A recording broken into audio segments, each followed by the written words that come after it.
Assalamualaikum warahmatullahi wabarakatuh.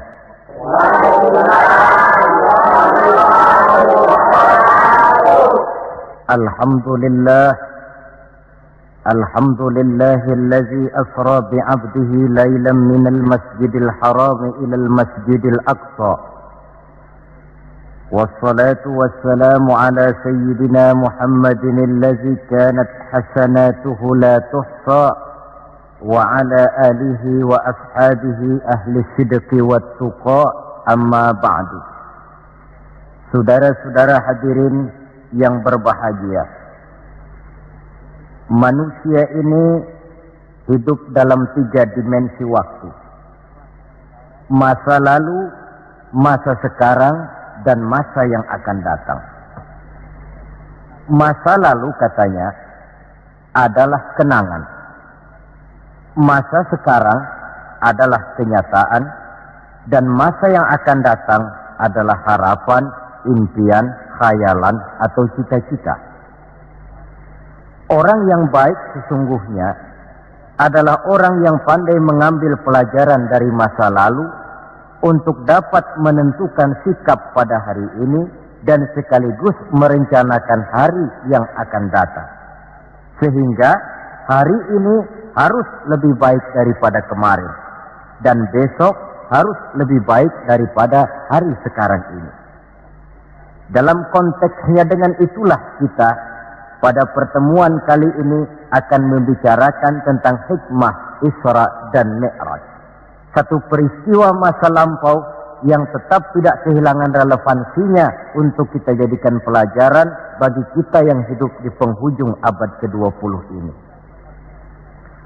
Kalau kita perhatikan, hampir setiap bulan dalam Islam ini mempunyai nilai-nilai sejarah. Kalau kita bicara Muharram misalnya, kita diingatkan dengan peristiwa hijrah. Kita bicara Ramadan, diingatkan dengan peristiwa nuzulul Quran. Kita bicara bulan Zulhijjah, diingatkan dengan peristiwa kurban. Kita bicara bulan Syawal, diingatkan dengan Idul Fitri. Kita bicara bulan Rabiul Awal, diingatkan dengan Maulid Nabi. Dan kalau kita bicara bulan Rajab, kita diingatkan kepada peristiwa Isra dan Mi'raj. Sebagai yang kita maklum, Quran itu memang bukan kitab sejarah. Tetapi Al-Quran banyak menceritakan peristiwa-peristiwa bersejarah. Dan kalau kita perhatikan, gaya bahasa yang digunakan oleh Al-Quran dalam menceritakan peristiwa-peristiwa bersejarah itu berbeda satu dengan lainnya. Istimewa sekali bahwa untuk menceritakan peristiwa Isra dan Mi'raj, Allah memulai ayatnya dengan menggunakan kalimat tasbih. Seperti yang kita baca dalam surah Bani Israel ayat pertama. Subhanallazi asra bi'abdihi laylan minal masjidil harami ilal masjidil aqsa. Maha suci Allah yang telah menjalankan hambanya pada suatu malam dari Masjidil Haram di Makkah ke Masjidil Aqsa di Palestina. Mari kita coba dekati ayat ini per kalimat untuk memudahkan pengertian kita di dalam memahami peristiwa Isra dan Mi'raj ini. Ayat ini dimulai dengan kalimat Subhanallazi. Dalam ilmu balaghah, kalimat semacam ini disebut dengan kalimat ijaz, yaitu kalimat yang redaksinya ringkas namun isinya padat. Di situ ada kata yang tersirat, yakni lafzul jalalah, sehingga asli kalimatnya Subhanallahillazi, maha suci Allah, dan ini disebut dengan kalimat tasbih. Banyak peristiwa-peristiwa bersejarah yang diceritakan dalam Al-Quran, tetapi jarang yang diawali dengan kalimat tasbih. Al-Quran menceritakan bagaimana Allah menciptakan Nabi Adam, tidak dimulai dengan kalimat tasbih. Al-Quran menceritakan bagaimana Fir'aun dan bala tentaranya ditenggelamkan di Lautan Merah, itu kejadian hebat tidak dimulai dengan kalimat tasbih. Pun Al-Quran menceritakan bagaimana umatnya Nabi Saleh, umatnya Nabi Hud dan lain sebagainya yang ditelan gempa bumi, ditiup angin topan, seluruhnya diceritakan dalam Al-Quran, tetapi tidak satu pun yang dimulai dengan kalimat tasbih. Istimewa untuk menceritakan Isra dan Mi'raj ini, Allah memulai ayatnya dengan kalimat tasbih. Subhanallazi, maha suci Allah. Maha suci dari segala kelemahan. Maha suci dari segala kekurangan. Maha suci dari segala ketidakmampuan. Allah mempertaruhkan kesuciannya untuk menjamin kebenaran peristiwa Isra dan Mi'raj. Dan sebagai pertanda, Isra dan Mi'raj bukan sekedar peristiwa biasa, tetapi Isra dan Mi'raj adalah peristiwa yang amat sangat luar biasa. Sampai Allah memulai ayatnya dengan menggunakan kalimat tasbih. Apa hikmah yang bisa kita ambil dari kalimat tasbih ini? Saudara, kita tahu di dalam agama kita ini kan ibadah macam-macam.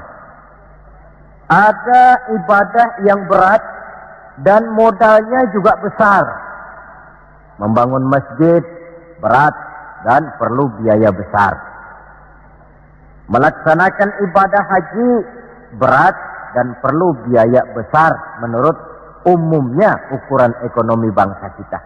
Ini jenis ibadah yang berat dan perlu modal besar. Lalu ada pula ibadah itu yang berat tapi modalnya ringan. Seperti puasa. Puasa itu kan berat, puasa itu. Bukan menahan lapar dan hausnya yang berat, tetapi esensi puasa itu sendiri, yakni kemampuan mengendalikan nafsu. Kita ini kan kalau sedang puasa, lapar sih tahan, tapi marah kadang-kadang nggak tahan. Haus tahan, tapi ngomongin orang kadang-kadang nggak tahan. Padahal di situ esensi puasa, kemampuan mengendalikan nafsu. Dia ibadah yang berat, tapi modalnya ringan. Modal paling penting niat. Sahur itu kan hukumnya sunnah muakkadah. Yang wajib itu niatnya. Ini jenis ibadah yang berat tapi modalnya ringan. Lalu ada pula ibadah itu yang ringan, modalnya pun ringan. Agama menyebutnya dengan kalimatut thayyibah. Ucapan-ucapan yang baik yang dibanyak diajarkan oleh agama kita. Bertemu teman, assalamualaikum, ibadah. Memulai pekerjaan, bismillahirrahmanirrahim, ibadah. Melihat sesuatu yang hebat, masya Allah. Melihat sesuatu yang luar biasa, subhanallah. Terkejut, astaghfirullah. Mendapat nikmat, alhamdulillah. Terkena musibah, inna lillah wa inna ilaihi raji'un. Ibadah dengan modal yang ringan berupa mengucapkan kata-kata yang baik yang banyak diajarkan oleh agama kita. Ini kan ringan. Orang tidak perlu syarat toharoh, orang tidak punya wudhu itu istighfar boleh. Tidak punya wudhu itu baca sholawat boleh. Membiasakan ucapan-ucapan yang baik di dalam kehidupan. Itu hikmah yang kita ambil dari kalimat subhanallah. Kalimat selanjutnya asra. Maha suci Allah yang telah menjalankan.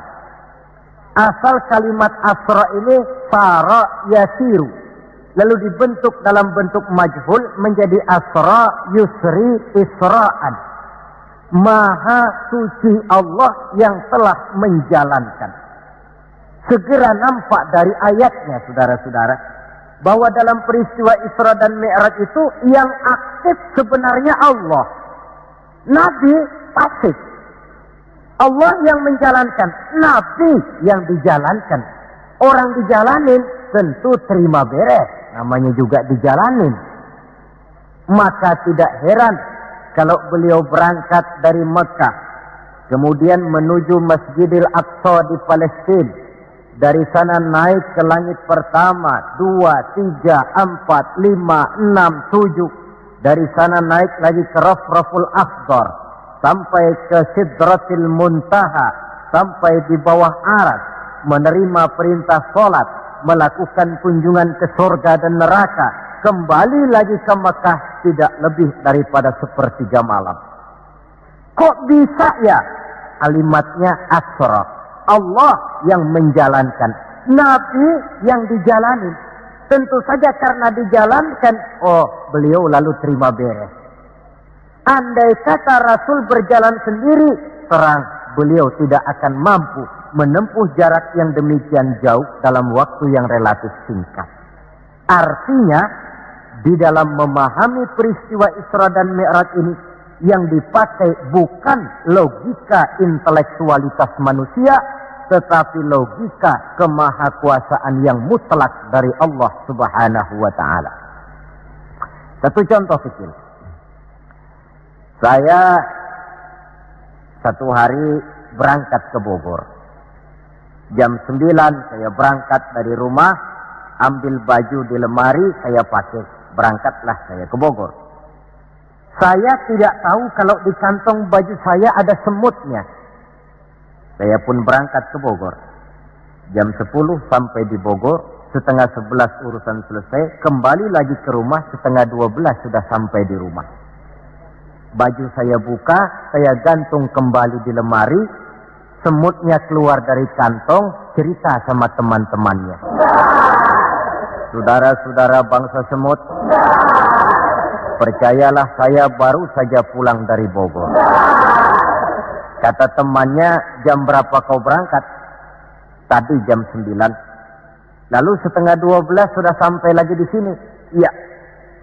Temannya yang berpikir menurut logika semut, mana mungkin percaya. Tentu akan berkata, bagaimana mungkin mut? Badanmu begitu kecil, jalanmu begitu lambat, masa ke Bayoran Bogor jam 9 berangkat, setengah 12 sudah pulang lagi. Temannya tidak tahu, semut bukan jalan sendiri, tapi nyempeng di kantong saya. Dahulunya Abu Jahal, Abu Lahab, dan Abu lainnya, itu mikirnya pakai logika manusia. Ya jelas toh, peristiwa ini tidak akan bisa dicernakkan oleh logika. Karena itu kalau sedikit orang mau merenungi ayatnya, tidak terlalu sulit memahami Isra dan Mi'raj. Dia kehendak Allah, bukan kehendaknya Rasulullah Sallallahu Alaihi Wasallam. Ini kalimat Asra. Kemudian kalimat bi'abdihi, Maha suci Allah yang telah menjalankan hambanya. Kenapa kok Allah memakai kalimat tidak langsung? Kan lebih enak saja kalau Allah bilang misalnya, Subhanallazi asra bi Muhammad, Maha suci Allah yang telah menjalankan Muhammad. Begitu saja, kenapa sih? Kenapa harus pakai bi'abdihi, Maha suci Allah yang telah menjalankan hambanya? Pakai kata-kata hamba. Apa maksudnya?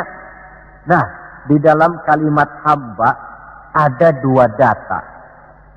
Data pertama, kalimat hamba di sini menjelaskan bahwa Nabi Muhammad itu Isra dan Mi'raj dengan roh dan dengan jasad sekaligus. Sebab apa? Orang hanya dipanggil hamba kalau punya roh dan punya jasad. Jasad tanpa roh namanya mayit. Roh tanpa jasad gentayangan, mungkin namanya pocong. Orang dipanggil hamba tentunya lengkap jasad dan roh sekaligus. Karena itu kalimat bi'abdihi sudah merupakan jawaban Isra Mi'raj terjadi dengan jasad dan dengan roh. Itu data pertama. Data yang kedua, kalimat bi'abdihi ini menjelaskan bahwa Nabi Muhammad itu oleh Allah benar-benar telah diakui sebagai hambanya. Maka lalu dipanggil hamba dalam ayat ini. Saudara mungkin lalu bertanya, Kalau cuma sekedar urusan itu, apa kita ini bukan hamba Allah? Ya tentu, kita ini hamba Allah.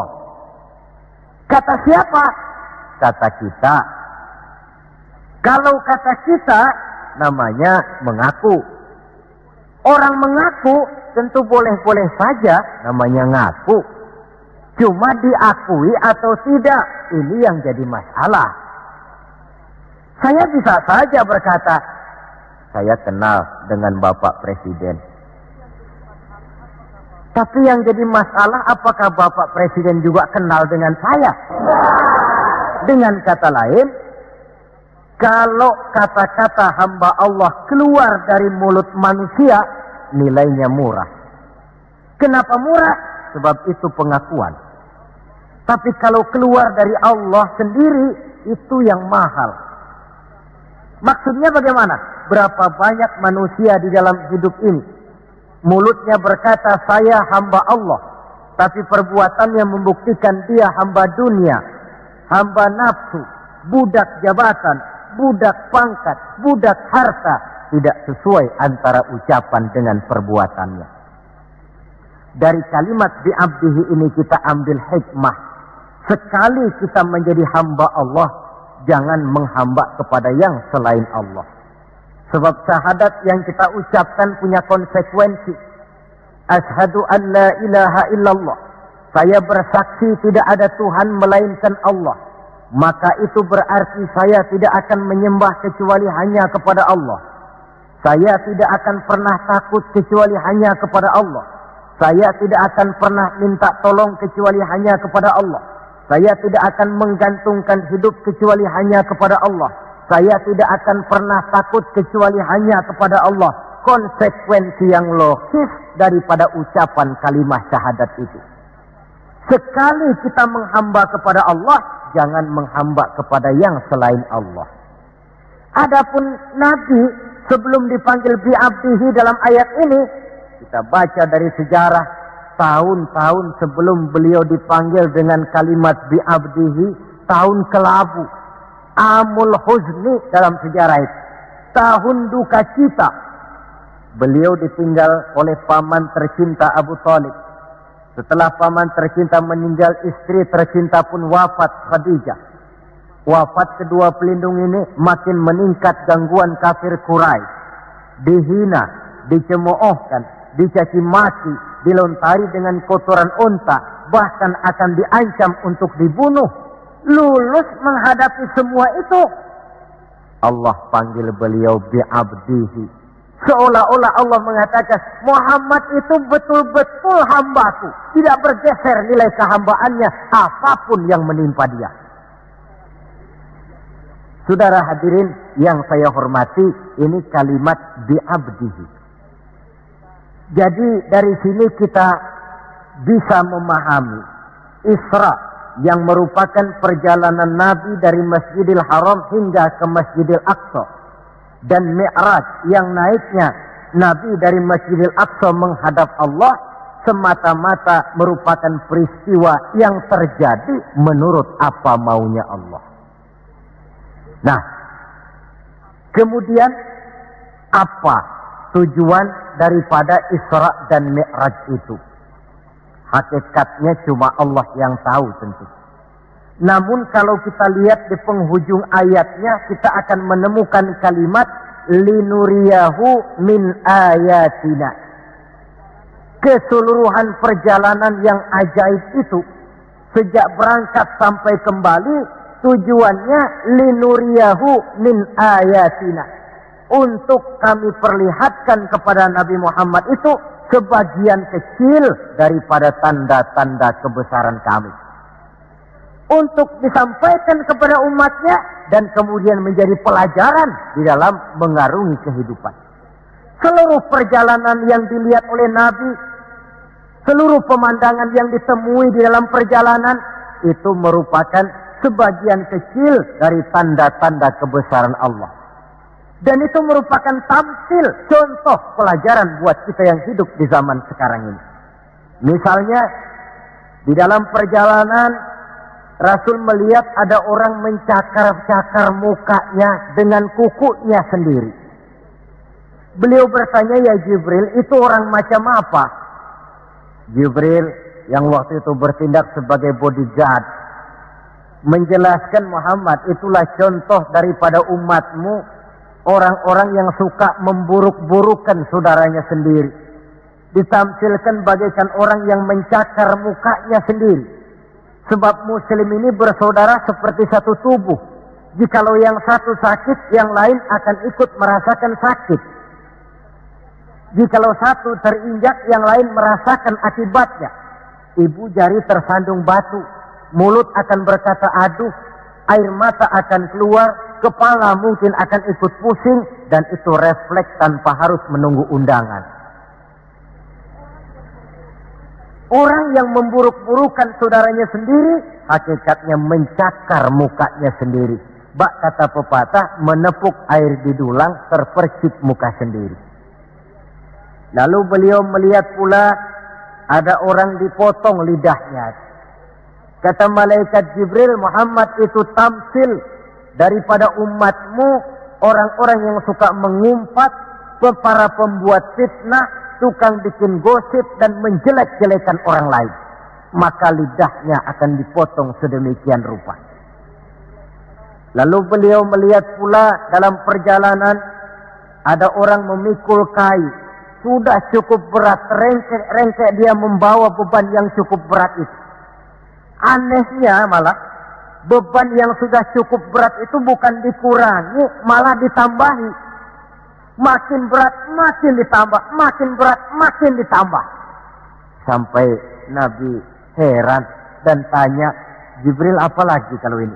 Nah, Muhammad, ini tamsil daripada umatmu, orang-orang yang dipercayakan untuk memikul satu amanah, tetapi amanah yang satu belum dia laksanakan, sudah diterima amanah yang lain. Akhirnya bertumpuk-tumpuk di pundaknya amanah-amanah yang harus disampaikan. Orang yang terlalu banyak jabatan, tetapi kemudian ternyata tidak mampu melaksanakan tugasnya. Tapi dikasih jabatan baru, mau lagi. Dikasih yang baru, mau lagi. Soal mampu atau tidak, soal nomor 2, yang penting punya jabatan. Orang yang di dalam menerima suatu pekerjaan tidak pernah mengukur dengan batas kemampuan yang dimilikinya. Lalu beliau melihat pula ada sekelompok orang menanam. Hari itu dia menanam, hari itu juga tumbuh, hari itu juga keluar buahnya. Diketamnya, lalu tumbuh lagi gantinya. Tiap kali diketam, tiap kali keluar buahnya. Itu tamsil apa ya Jibril? Kata malaikat Jibril, wahai Muhammad, itulah satu contoh daripada umatmu, orang-orang yang gemar memberikan bantuan kepada orang yang memang memerlukannya. Mereka yang rajin sedekah, membantu fakir miskin, menyantuni yatim piatu, memberikan bantuan kepada pengembangan dakwah, madrasah, pendidikan dan pesantren. Hakikatnya mereka mengeluarkan uang, tetapi hakikatnya itu adalah untuk kepentingan diri mereka sendiri. Dicontohkan laksana orang, hari itu dia menanam, hari itu tumbuh buahnya. Dia petik, keluar lagi gantinya. Begitu seterusnya, tidak pernah berhenti. Jadi orang yang rajin bersedekah, senang memberikan bantuan kepada mereka yang memerlukannya, pada hakikatnya adalah orang-orang yang tidak pernah merugi barang sedikit pun. Malah milik kita yang sebenarnya adalah apa yang sudah kita belanjakan di jalan Allah. Uang kita di kantong kita adalah uang kita hari ini. Besok barangkali uangnya sopir taksi. Uang yang ada di dompet, uang kita hari ini. Besok barangkali uangnya tukang rokok. Uang kita yang sebenarnya, apa yang sudah kita belanjakan di jalan Allah. Baik dalam bentuk zakat, infak, sedekah, dan lain sebagainya. Tentu banyak peristiwa yang dilihat oleh Nabi di dalam perjalanan yang seluruhnya merupakan pertanda kebesaran dari Allah Subhanahu wa Ta'ala. Nah, saudara, kemudian di antara tujuan Isra dan Mi'raj, di samping memperlihatkan sebagian kecil tanda kebesaran Allah, menerima perintah sholat. Dari segi menerimanya saja sholat itu sudah istimewa. Coba kita lihat. Allah perintah kita puasa. Cukup turun ayat. Ya ayyuhalladzina amanu kutiba alaikumus siyam. Cukup turun ayat. Allah perintah orang yang mampu untuk melaksanakan ibadah haji. Cukup turun ayat. Allah perintah kita bayar zakat. Cukup turun ayat. Tapi Allah perintah kita sholat. Tidak cukup cuma sekedar turun ayat. Nabinya langsung dipanggil.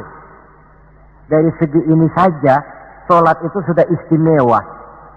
Benar kalau Nabi menyatakan, innama masalus sholati fid din kama salir ra'si fil jasad.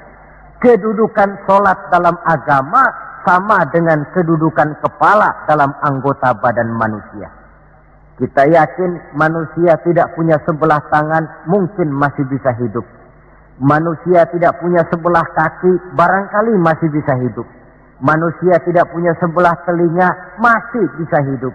Tapi kalau manusia sudah tidak punya kepala, umpama hidup juga, itu barangkali tulen turunannya kuntilanak. Begitulah kita lihat kedudukan sholat ini di dalam agama. Begitu pentingnya sampai untuk menerima perintah sholat, Allah langsung memanggil Nabi kita Muhammad sallallahu alaihi wasallam. Saudara hadirin yang saya hormati, apa sih sebenarnya perlunya kita sholat itu? Tidak untuk menggembirakan Allah. Se-ASEAN orang tidak ada yang sholat, Allah tidak akan pensiun. Jangan lagi kita berpikir, barangkali kalau kita di Jakarta ini tidak sholat, Allah rugi. Tidak. Tidak usahlah se Jakarta. Se-ASEAN lah. Tidak ada orang yang sholat. Allah tetap Allah. Sebab ia menjadi Allah. Tidak ada ketergantungannya kepada manusia. Ia tidak pernah mengambil manfaat daripada perbuatan manusia. Sholat yang diperintahkan kepada kita, manfaatnya akan kembali kepada kita. Apa sih manfaat sholat itu dalam hidup ini? Untuk menjawab apa manfaat sholat, coba kita lihat. Ayat yang memerintahkan sholat itu selalu oleh Allah dimulai dengan kata aqimis sholat. Tidak ada i'malis sholat, if'alis sholat, tidak. Mesti aqimis sholat. Dirikan sholat. Bukan kerjakan. Tapi dirikan. Maaf saudara. Mungkin di antara kita sudah banyak yang mengerjakan sholat. Tapi belum banyak yang mendirikan sholat. Apa bedanya Pak mengerjakan sholat dengan mendirikan sholat itu? Kalau mengerjakan sholat itu cuma asal sekedar gugur kewajiban. Kadang-kadang keluar sholat Jumat nukar sendal. Mentang-mentang khotibnya khutbah, saudara-saudara kaum muslimin, ambillah yang baik, tinggalkan yang buruk. Lalu keluar praktek. Padahal sholat, di situ kita lihat bahwa orang macam ini sebenarnya hanya sekedar baru mengerjakan sholat, belum mendirikan sholat.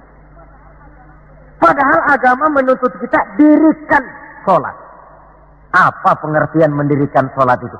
Mendirikan sholat artinya mengerjakan sholat dengan betul, cukup syarat rukunnya, selesai sholat, ajaran sholat diterjemahkan di luar sholat. Itu artinya mendirikan sholat. Jadi ada istimrar, kontinuitas, kesinambungan kata orang sekarang. Pada waktu dia mengerjakan sholat kelihatan khusyuknya. Setelah selesai dia sholat kembali ke masyarakat, kembali ke tempat tugas, ajaran sholat diterjemahkan di sana. Nah, saudara hadirin, apa ajaran sholat yang harus kita terjemahkan dalam hidup yang artinya ini merupakan manfaat daripada sholat? Pertama, Salat mengajarkan kita satu sifat yang disebut rendah hati, at-tawadhu. Rendah hati bagaimana? Anggota badan kita yang paling kita hormatikan kepala. Kalau bergurau dengan teman, dipukulnya tangan kita, masih senyum kita. Dipegangnya kaki, masih senyum kita. Tapi kalau sudah kepala, marah. Namun kepala yang begini kita hormati, manakala sujud di hadapan Allah, sama rendahnya dengan telapak kaki kita. Allahu Akbar. Selesai sholat, kembali ke masyarakat, sombongnya hilang. Ini mendirikan sholat. Sebab apa? Dia tahu orang sombong itu Allah tidak senang. Iblis diusir dari sorga itu kan cuma karena sombong. Diperintah sujud kepada Nabi Adam, dia tidak mau. Allah tanya Iblis, kenapa kau tidak mau? Ini kan perintahku, kata Allah. Iblis dengan sombongnya menjawab, wahai Allah, saya akan diciptakan dari api, Adam kan dari tanah. Unsur api lebih mulia daripada unsur tanah. Masa saya harus sujud sama Adam yang baru kemarin? Gengsi ah. Kata Allah, kamu sombong Iblis. Surga bukan tempat orang sombong. Keluar. Iblis diusir dari surga. Jadi kira-kira sajalah yang sudah di surga itu sombong saja diusir, apalagi kita yang masih di dunia ini. Dalam segala bentuknya, sombong itu Allah tidak senang. Sombong ilmu, Allah tidak senang. Mentang-mentang punya ilmu agama, tepuk-tepuk dada, nih saya satu-satunya ustadz di sini. Semuanya mesti ngaji sama saya ya. Kalau tidak ngaji sama saya, Islamnya kurang tapi sah. Sombong dengan ilmu. Sombong harta, ibu-ibu, Allah juga tidak senang. Sombong pangkat pun demikian juga, yang wajar-wajar sajalah kita dalam hidup. Tawadhu. Yang kedua, sholat mengajarkan kita untuk ikhlas. Berbuat tanpa pamrih. Kalau sudah Allahu Akbar, itu sudah karena Allah.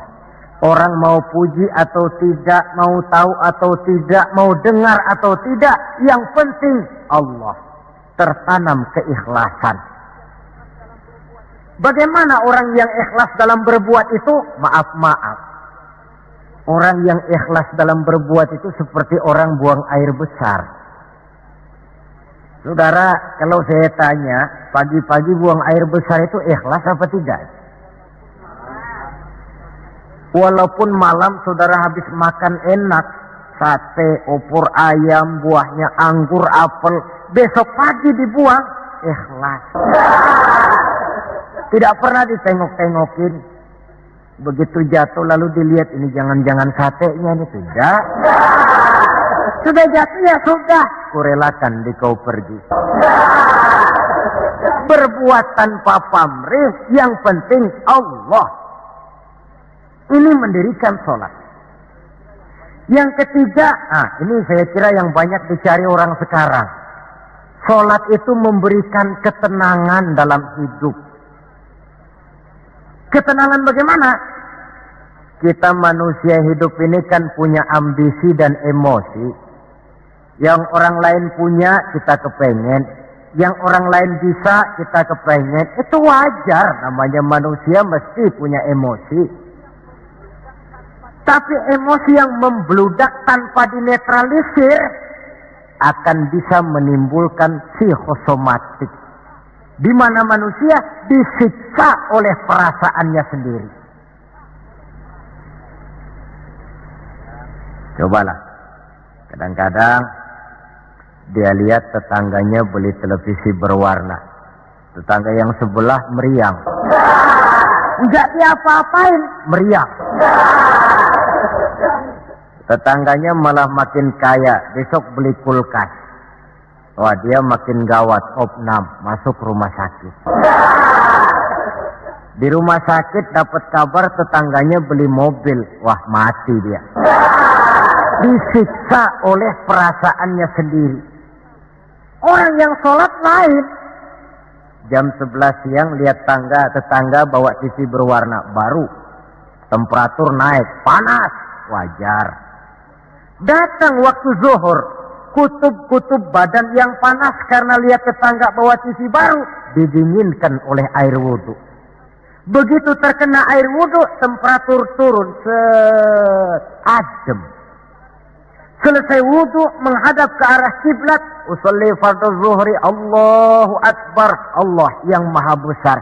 Temperatur makin turun ke titik nol, titik netral. Sebab apa? Dia sudah berhadapan dengan zat yang maha besar. Allahu Akbar, yang besar cuma Engkau ya Allah. Televisi tetangga saya mah kecil. Itu sebabnya Nabi pernah mengisyaratkan tanda orang bahagia itu dalam urusan dunia dia lihat ke bawah, tapi dalam urusan akhirat, dalam urusan agama dia melihat ke atas. Kalau dia punya mobil, dia berkata, Alhamdulillah kita ini punya mobil, tetangga sebelah cuma punya motor. Kata yang punya motor, Alhamdulillah punya motor, tetangga sebelah cuma sepeda aja kemana-mana. Kata yang punya sepeda, Alhamdulillah punya sepeda, tetangga sebelah kemana-mana jalan kaki terus. Kata yang jalan kaki, Alhamdulillah masih bisa jalan. Tetangga sebelah lumpuh bertahun-tahun gak kemana-mana.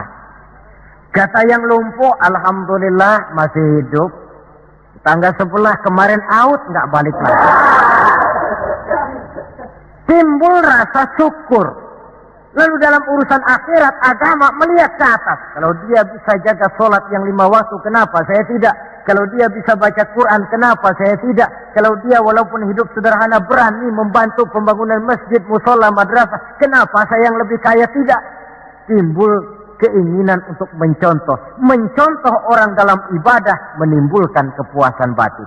Sebaliknya, mencontoh orang dalam urusan harta menimbulkan rasa penasaran, hasud, dengki, tidak senang melihat orang lain mendapat nikmat, dan paling akhir disiksa oleh perasaannya sendiri. Ketenangan dalam hidup, ketenangan dalam rumah tangga tercipta karena sholat. Cobalah, kalau seorang istri, suami ahli sholat, istrinya sholat, jam 4 bangun, dibangunkan istrinya, Bu, mari sudah menjelang subuh, ayolah kita ambil air wudhu, berangkat. Selesai dia ambil air wudhu, dia sunnah qobliyahnya 2 rakaat. Kalau dekat ke musola masjid, jamaah ke musola masjid. Kalau jauh, jamaah di rumah. Nikmat rumah tangga muslim itu. Si suami jadi imam, istri jadi makmum. Suami takbir, istri takbir. Suami ruku, istri ruku. Suami sujud, istri sujud. Selesai sholat, Assalamualaikum warahmatullah, Assalamualaikum warahmatullah. Si istri mencium tangan suaminya, Bang, kalau tadi siang banyak dosa saya, maafkan Bang. Nikmat rumah tangga muslim tercipta karena sholat. Suatu hari bertengkar, cang ceng cong hang heng hong, ribut suami. Datang waktu zuhur, kata suaminya, Bu, waktu zuhur sudah datang. Pertempuran kita hentikan sebentar. Gencatan senjata mulai. Ayo kita sholat. Ayo kau jadi imam lah. Suami jadi imam, istri jadi makmum. Biar monyong-monyong dikit, sholat. Sholat, Assalamualaikum warahmatullah, Assalamualaikum warahmatullah. Si suami menoleh ke belakang. Bu, kalau memang masih penasaran, terusin yuk. Saya kira kalau memang masih terus juga, itu memang dasar ahli bertengkar. Sudah profesional itu. Pakai sholat juga tidak mempan, bagaimana pula dengan yang lain. Sholat membawa ketenangan dalam hidup pribadi, berumah tangga, bahkan bermasyarakat sampai kepada bernegara. Inilah makna inna sholata tanha anil fahsya'i wal munkar. Sholat yang didirikan dengan betul mampu mencegah manusia daripada perbuatan yang keji dan munkar. Saudara hadirin yang saya hormati, dengan demikian maka sholat adalah keperluan kita, bukan keperluannya Allah. Dan waktunya sudah diukur sedemikian rupa. Coba lihat, antara subuh dengan zuhur itu intervalnya panjang. Sebab apa? Allah juga tahu di situ jam-jam sibuk. Pegawai di kantor, petani di ladang, di sawah, pedagang di pasar, maka di situ tidak ada sholat kecuali sholat sunnah. Bekerja kita dari pagi sampai siang sampai udara panas, timbul stres. Datang refreshing, istirahatlah, jangan diforsir, ademi dengan wudu, lalu sholat zuhur. Selesai sholat zuhur, kembali lagi ke tempat tugas. Antara zuhur dengan asar, intervalnya lebih pendek. Sebab apa? Dalam udara panas, kerja cepat melelahkan. Maghrib dengan isya, intervalnya lebih pendek lagi. Sebab apa? Sudah masuk malam, sebagian besar kejahatan justru terjadi pada waktu malam. Antara isya dengan subuh, intervalnya memang panjang. Tapi di sana ada terminal kontrol cadangan yang disebut tahajud, hajat, dan sebagainya. Terminal-terminal kontrol cadangan untuk menjaga stabilitas temperatur batin manusia. Jadi dengan demikian, kalau diabaikan, kerugian untuk manusia sendiri. Sebab hakikatnya Allah tidak pernah mengambil manfaat daripada amal dan perbuatan manusia itu. Nah, saudara-saudara, dari uraian yang singkat ini, kita ambil beberapa kesimpulan. Pertama, Isra dan Mi'raj adalah maunya Allah. Kita manusia punya kemauan, Allah juga punya kemauan. Kalau kemauan kita sesuai dengan kemauan Allah, tentu jadi. Kalau tidak, ya tidak. Maunya Allah yang jadi, bukan maunya kita. Nah, agar mau kita dimaui Allah, caranya bagaimana? Mudah saja. Ikuti apa maunya Allah, nanti dia ikuti maunya kita. Dekati Allah, nanti dia dekat dengan kita. Kalau dekat, fasilitas tentu dikasih. Kalau kita dekat sama lurah saja kadang-kadang dapat fasilitas kan. Dekat dengan orang-orang tertentu bisa mendapat fasilitas. Dekat dengan Allah, demikian juga adanya. Sarana komunikasi yang paling efektif untuk mendekati Allah, sholat adanya. Yang kedua, seluruh kejadian dalam alam hanya bisa terjadi karena dua proses. Pertama yang disebut proses kauniyah, yaitu seluruh kejadian yang terikat oleh hukum kausal, hukum sebab akibat. Kalau begini, mesti begitu. Kejadian seperti ini bisa diperhitungkan, dapat diperkirakan, dan bisa dianalisa. Tapi ada kejadian lain yang disebut proses rabbaniyah. Kejadian yang terjadi menurut apa maunya Allah dan tidak tunduk kepada manusia, kepada hukum kausal. Contoh, kalau ada anak kecil, logika kita akan lalu mikir, ini ada anak kecil, mesti ada bapaknya, mesti ada ibunya. Ibu bapak sebab anak akibat, itu proses kausal.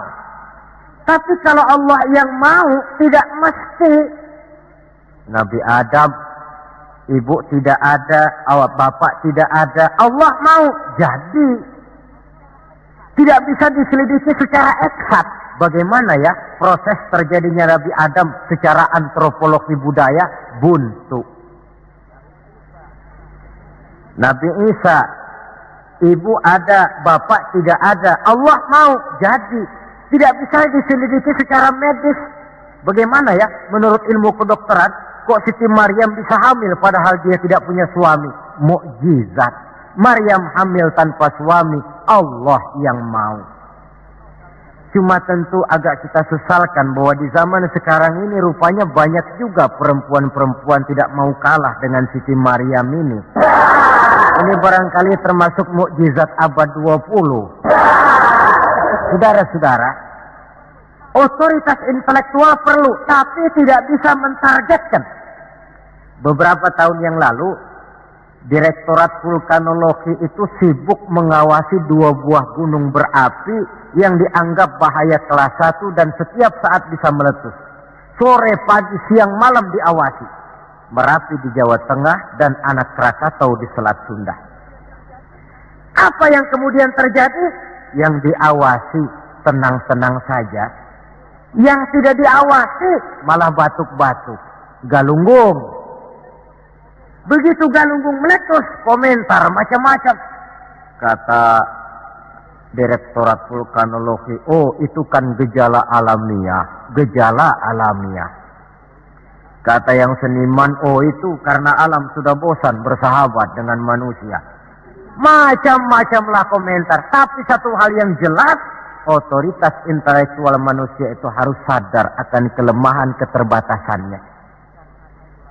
Janganlah karena terlalu memuja otak sampai kita lupa kepada yang bikin otak. Sebab bagaimanapun jeniusnya otak manusia, yang bikin otak tentu lebih jenius lagi. Kita kagum dengan otak manusia, tapi kadang-kadang kita lupa dengan sang pembuat otak. Isra Mi'raj, proses Rabbaniyah. Allah yang mau, bukan Nabi Muhammad yang mau. Api, kalau menurut kita kan api itu panas, membakar. Kalau menurut Allah tidak, api itu netral. Netral bagaimana? Terserah maunya Allah. Kalau dia mau api panas, ya panas. Kalau tidak, ya tidak. Panas dan tidaknya bukan untuk manusia, bukan untuk Allah, tetapi untuk manusia. Maka Nabi Ibrahim pada waktu oleh Raja Namrus dilempar ke kobaran api yang menggunung, seujung rambut pun dia tidak terbakar. Sebab apa? Ketika dia hampir jatuh ke dalam api, Allah berkata kepada api, ya naru kuni bardan wa salaman ala Ibrahim. Hai api, dilah kamu selamatkan Ibrahim. Api tunduk kepada maunya Allah, seujung rambut pun Nabi Ibrahim tidak terbakar, malah kedinginan di tengah kobaran api. Kasus macam ini tidak bisa diselidiki secara eksakt. Bagaimana kok Nabi Ibrahim itu enggak kebakaran di dalam api? Oh, barangkali baca ayat itu tuh yang tadi itu. Saudara boleh coba. Bacalah, ya narukuni bardan wa salaman alayya. Masuk saudara ke dalam api, insya Allah mateng. Kalau potongan kita, sebab yang kita mau itu belum tentu Allah mau. Kalau yang kita mau Allah mau, tentu jadi. Kalau tidak, tidak. Isra Mi'raj sekali lagi. Peristiwa Rabbaniyah dan bukan peristiwa kauniyah. Logika di dalam memahaminya bukan logika intelektual, tetapi logika kemahakuasaan yang mutlak dari Allah Subhanahu wa ta'ala. Yang ketiga, marilah kita berusaha agar setiap gerak hidup dalam dunia ini bernilai ibadah. Sekurang-kurangnya berupa ucapan-ucapan yang baik. Bukankah yang namanya ibadah itu ya sholat ibadah, puasa ibadah, zakat ibadah, haji ibadah. Tapi tidak terbatas kepada hanya sekedar itu. Membangun rumah sakit, membangun sekolah, membangun panti asuhan yatim piatu, itu keseluruhannya merupakan ibadah. Sekurang-kurangnya ibadah dalam bentuk ucapan-ucapan yang baik, yang menyenangkan orang dan berpahala kita mengucapkannya. Ini tidak terlalu sulit dan bisa kita praktekkan di dalam kehidupan sehari-hari. Begitu pentingnya soal ucapan, sampai dalam satu ayat Allah menjelaskan, wa qaulun ma'rufun khairun min shadaqatin yatba'uha adza. Ucapan yang baik itu lebih disukai Allah daripada sedekah tapi menyakitkan hati orang yang menerimanya. Sedekah itu pahalanya besar tentu, tapi kalau menyakitkan hati orang yang menerima, lebih baik ngomong yang enak-enak sajalah. Termasuk ini kalimatut thayyibah, ucapan yang baik. Yang keempat, marilah kita menjaga stabilitas kita sebagai hamba Allah. Miskin hamba Allah. Jadi orang kaya tetap hamba Allah. Orang biasa hamba Allah. punya pangkat, jabatan, kedudukan, tetap hamba Allah. Dalam keadaan bagaimanapun posisi kita, nilai kehambaan jangan bergeser adanya. Yang kelima, Isra Mi'raj sesungguhnya merupakan batu ujian. Setelah terjadi peristiwa Isra Mi'raj, kelihatan mana yang loyang, mana yang emas, mana yang batu kerikil, mana yang mutiara dan intan. Setelah terjadi Isra dan Mi'raj, yang beriman makin mantap imannya, yang ragu-ragu makin kembali malah kepada kekafiran, yang memang sudah kafir makin menghebat kekafirannya. Rombongan pertama yang makin mantap imannya diwakili oleh Abu Bakar Siddiq. Sehingga ketika diceritakan orang kepadanya, wahai Abu Bakar, sahabatmu Muhammad itu sudah gila dia. Gila bagaimana? Masa dia cerita katanya tadi malam dia dari Masjidil Aqsa, lalu sekarang sudah ada di Mekah lagi. Betul dia cerita macam itu? Betul. Saudara, kalau memang Muhammad yang cerita macam itu, jangankan cuma sekedar sampai Masjidil Aqsa di Palestina, lebih daripada itu pun kalau dia yang memang betul cerita, saya percaya. Makin mantap. Yang ragu-ragu malah ada yang kembali kepada kekufuran. Yang kafir malah makin menghebat kekafirannya. Maka Isra Mi'raj merupakan ujian bagi umat untuk menyaring, merupakan filter mana umat Nabi yang benar-benar yakin dengan iman, dan mana yang setengah-setengah, dan mana yang murtad, kemudian mana yang ingkar dan kafir. Oleh karena itu, hakikatnya kejadian apapun yang kita alami dalam hidup, hendaklah berlaku seperti Nabi Sulaiman alaihi salam. Diberikan beliau kekuasaan, diberikan pengetahuan, diberikan harta yang banyak.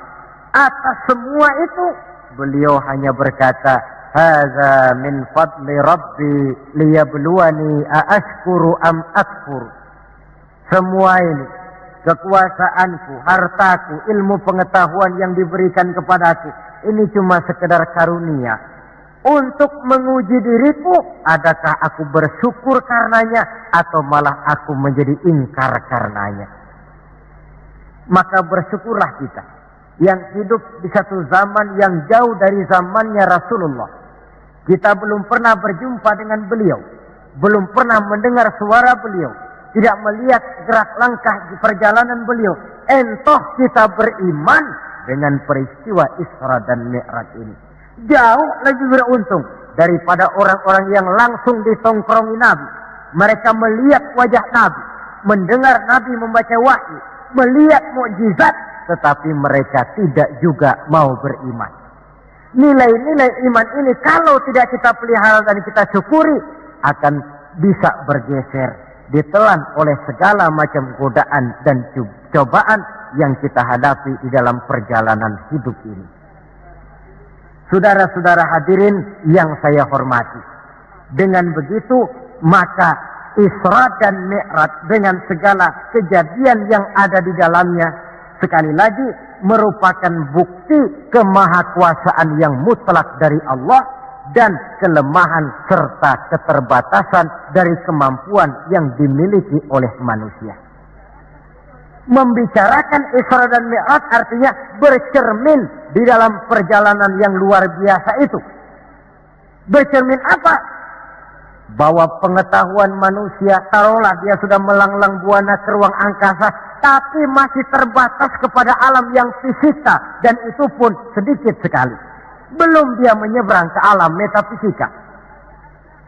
Kekayaannya, apalah artinya kekayaan manusia ini? Jabatan barangkali, kita semua sadar bahwa pangkat yang paling tinggi sebenarnya kan pensiun. Titel yang paling akhir tidak lain adalah almarhum. Setiap kita akan berjalan ke arah itu, sehingga tidak terkena apa yang diingatkan Allah, kalla innal insana la yatgha ar-ra'ahu istaghna. Manusia itu mudah lupa diri manakala melihat dia sedikit mampu, kaya, berkuasa, pandai, mudah lupa diri. Cobalah lihat Berapa banyak orang-orang yang tadinya sudah adil, berjuang menegakkan keadilan, namun di tengah jalan dia bisa berbalik meluncur menjadi orang yang justru menginjak-injak keadilan itu sendiri. Berapa banyak orang-orang yang tadinya sudah benar, berjuang menegakkan kebenaran, atau sekurang-kurangnya berniat untuk membela kebenaran, tapi di tengah jalan dia bisa berbalik menjadi orang yang justru hanya mau benar sendirian, walaupun tidak benar bagi orang lain. Wa idza massal insana durru da'ana li janbihi aw qa'idan aw qa'ima falamma kashafna anhu durrahu marra ka'an lam yad'una ila durrin massahu. Kalau manusia ditimpa kesulitan, dia bermohon kepada Allah supaya dihilangkan kesulitan, baik pada waktu berdiri, sambil berbaring, sambil tidur. Manakala kesulitan sudah dihilangkan, marra ka'an lam yad'una ila durrin massahu, dia pun berjalan dengan sombongnya, seolah-olah belum pernah minta tolong kepada Allah. Ini kecenderungan manusia. Itulah sebabnya yang terakhir sekali dari pembicaraan kita kali ini, puncak kebahagiaan seorang muslim tidak lain adalah bertemu Allah. Bagaimanapun nikmatnya masuk surga, kalau diukur dengan bertemu Allah, masih jauh lebih nikmat bertemu Allah. Nabi di puncak perjalanan Mi'raj bertemu Allah, tapi pertemuan itu diawali dengan berbagai macam cobaan, ujian, fitnahan, sampai kepada ancaman akan dibunuh. Paling akhir beliau mendapat perkenan bertemu Allah, puncak kebahagiaan hidup yang belum pernah diberikan kepada seorang pun manusia, baik sebelum atau sesudah beliau. Jadi begitulah seperti pepatah bilang, habis gelap mesti terbit terang. Inna ma'al usri yusra. Di balik segala kesulitan itu, insya Allah akan menunggu kemudahan. Kesulitan adalah bagian daripada hidup. Bukan untuk ditakuti, tetapi untuk dicarikan jalan keluar bagaimana pemecahannya. Saudara, inilah pembicaraan kita pada pertemuan ini. Walaupun selintas, mudah-mudahan bisa memberikan gambaran tentang Isra dan Mi'raj yang pada gilirannya akan memperkuat nilai-nilai keimanan kita dalam rangka melaksanakan apa yang diperintah Allah dan menjauhi apa yang dilarangnya. Terima kasih banyak atas perhatian saudara. Mohon maaf atas segala kekurangan. Usikum wa iyaya bitaqwallah. Wassalamualaikum warahmatullahi wabarakatuh.